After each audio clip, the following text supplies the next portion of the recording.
What's your biggest fear when it comes to professional development? That it's not going to work? That it might not be completely applicable? Let's be honest, your real fear is that your teachers are going to hate the professional development you put together. Like at Magnify Learning, we do a 3-day training, and it's like, what if it's awful for 3 days? Well, we've got a system where it's not awful. Like, teachers love our training. So I'm going to take this video around Train the Expert to help you figure out how you pick professional development that's really awesome, that your teachers will love, because that's obviously step one. If the content might be great, but if your teachers aren't involved and they're not excited about it, it just doesn't matter.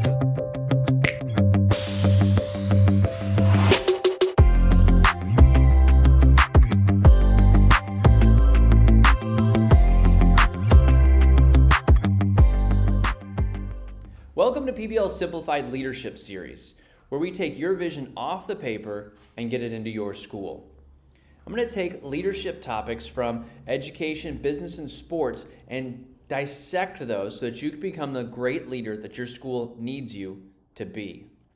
Today, as a part of defining the path, we are going to look at what we do in a PBL Jumpstart Training that keeps people coming back, that people continually rave about the training and they want to go on to PBL Advanced. Because as an educational leader, one of the worst things you can do is get your teachers caught up in bad PD. And you probably know within about 5 or 10 minutes if it's going to be a really long day or a long 3 days. Because really your professional development needs to be multi-day. If you look at the research, you need an awful lot of hours to really change behavior and mindsets. So one-off just isn't going to work. And that's why we don't do them here at Magnify Learning. But what are the 3 keys to a PBL Jumpstart that make it engaging for your teachers? Here's what they are. The first one is culture building. Within any professional development, you need to be doing culture building with your staff.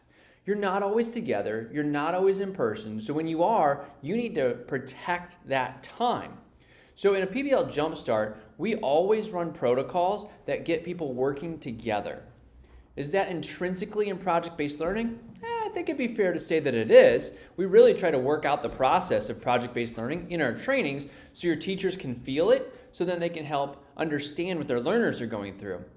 And one of those keys is culture building. So we run a connections protocol. We run a compass points protocol. We specifically take time to do them. And you say, well, we've only got so much time. How come we're not talking about PBL and giving examples and giving you the resources and doing that?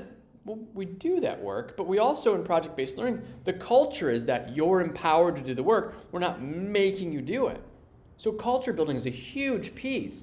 And I think that's one of the reasons we're so successful is that we bring in culture building to the very first workshop we do with your staff, that PBL Jumpstart that gets you moving. Culture building is number one. The second idea that creates great professional development is that the work is immediately applicable to your teachers. You've all been to a conference and said, what a great speaker. That is really good work. Our learners would really benefit from that literacy piece or whatever it is. And then it goes onto the conference stack and it sits on the conference stack forever because you didn't have time to implement. You didn't have time to really think through it. You just heard it was a good idea and it was, right? Like someone else did it and it worked. Like, you're not arguing that, but you don't have time to now then create something that goes into your building or a classroom. So the second thing that we do at Magnify Learning with the PBL Jumpstart is your staff builds out a PBL unit in their grade level and their content area. So it's immediately applicable. So we say, hey, here's a driving question workshop. You go, you run that driving question workshop, and then you create your own driving question. So the 30 people that are in the room are all engaged because the work matters to them right now, not some other time, not they take it back and then they can figure it out right now, immediately. That's how you start to train your staff to expert, is you have culture building and the work needs to pertain to them right away. The third guidepost is that there needs to be a place for growth. If you can learn everything there is in 3 days, that's great. But when you're looking at project-based learning, it's just not that simple. You're looking at an instructional model. You're looking at a mindset change. This is something that happens over time, over years. So there needs to be a place for continuous improvement. It's not one and done. It's definitely not one day. It's not even 3 days with coaching. You need to have a path for your staff to continue to move forward on your vision. So we've got a PBL Advanced, we've got a PBL certification so that you can train to expert, right? You have your own local experts, and some people will take that path and some people won't. That's okay.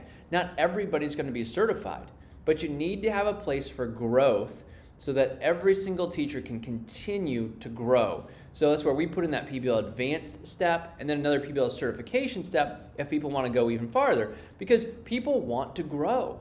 We do, right? We want to set goals. We want to get better at our craft, whether it's in the classroom or it's at the school level. We all want to grow in what it is we're doing. That's when we start to feel successful. That's when we're feeling fulfilled. So right now we're in the middle of this series of defining the path. You might want to go back a video to see the overview of it, but this first step in defining the path is going to be the idea that you're going to build culture. You're going to have PD that's immediately applicable. That's whether you bring somebody in like Magnify Learning or you have a staff meeting, you're going to protect that time and make sure that it's applicable. And the third step is that you are going to have levels that people can grow into, because growth shows life. It is the sign of life, right? So if your people are growing, there's life and there's passion, and that's what you want as you're implementing your vision. That's what this PBL Leadership Series is all about. It's about taking that vision that you have off the paper and bringing it into your school. So you might want to hit subscribe right there so that you can get these videos in order. And then you can also look at the end of this video, there'll be an end card, and it'll suggest a video for you that will go right in line with this. So you can stay right in this vein of learning. And as you do that, you're going to continue to engage your learners, tackle boredom, and transform your classrooms. Go lead inspired.